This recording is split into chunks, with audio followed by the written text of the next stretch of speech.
Hey guys, so in today's Christmas film review, I'm going to be talking about The Polar Express, and this stars Tom Hanks.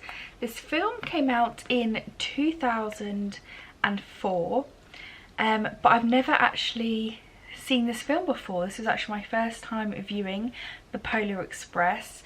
It's not a film that I would put high up on my Christmas film list. I mainly picked this one up because it was a film that one of my friends mentions quite a bit.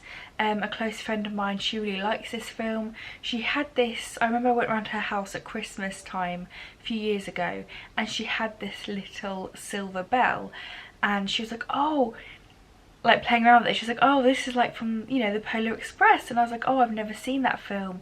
And she was really shocked that I had never seen it. So yeah, it's one that I thought I would pick up this year to review along my, you know, film review series for this Christmas. And I don't know, it wasn't really what I had expected. So first off, you know, it was 2004, this is an animated film, and the animation style, it reminded me very much of like cutscenes in video games. That's kind of like the animation style. If you've ever played yeah, like those films that are like the Butterfly Effect, those games that are kind of like the Butterfly Effect games, you know, where you've got like a story to follow along and you choose like the direction in which the character goes, and it affects, you know, future play of the game. The animation style was like that. It was very much like gameplay. It was lacking a little bit, I think. You know, in 2022 it doesn't really hold up all that well, and some of the animation actually came off as a little bit creepy. There are a couple of characters in this story where I'm like, oh, that's actually comes across as a little bit sinister, which I in part liked because it made the film not so much all about, you know, jolly season, everything's always good, it's all sunshine and rainbows.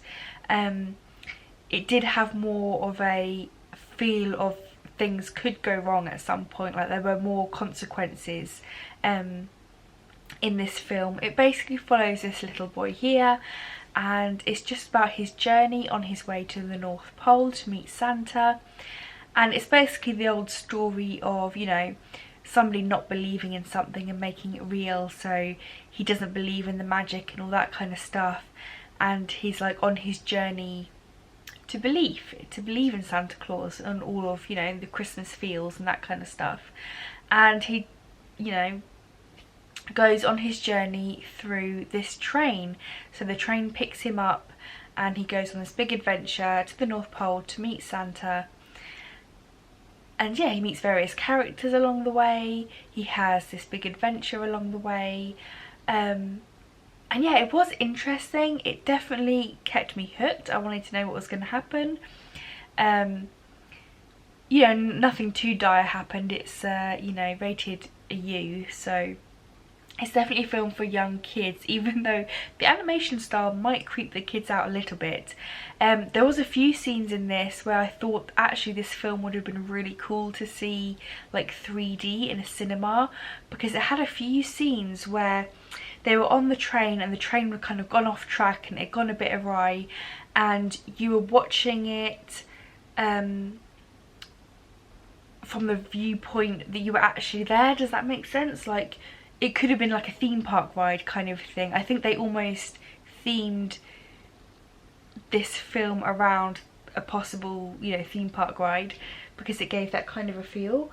But yeah, overall I did enjoy it. I wouldn't rate it super high up on my Christmas list film. It's not one that I would see myself thinking year after year, oh, I really want to see that, you know, like some of my most beloved Christmas films. But I'm glad I watched it. I'd probably give it like a 3 out of 5.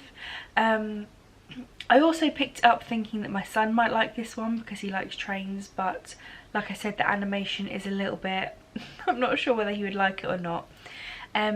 It did have a few musical numbers in it, not that memorable, not that catchy. I felt like it was an hour and 40 minutes, but it was quite a fast-paced film. But yeah, nothing that really stuck with me to give me those Christmas feels. So yeah, that's my review. Let me know what you guys think down below. Is this one of your top favourite Christmas films? Do you watch it year after year? Like I said, it's not something I see myself gravitating towards. Like around the Christmas season you really get an urge to watch certain films. Like for me it's like, Home Alone and Jingle All the Way. But yeah, I'm not sure this one is going to be up there on the list, but I am glad I watched it. I actually didn't realise this film came out in 2004. I didn't think it was that old, because yeah, I don't know, I just don't remember when it first came out. But yeah, I kind of thought about it again recently because of my friend, so I thought I'd pick it up and give it a go. And those are my thoughts. So let me know what you guys think down below about this film. And as always, thank you for watching. Until next time, bye guys.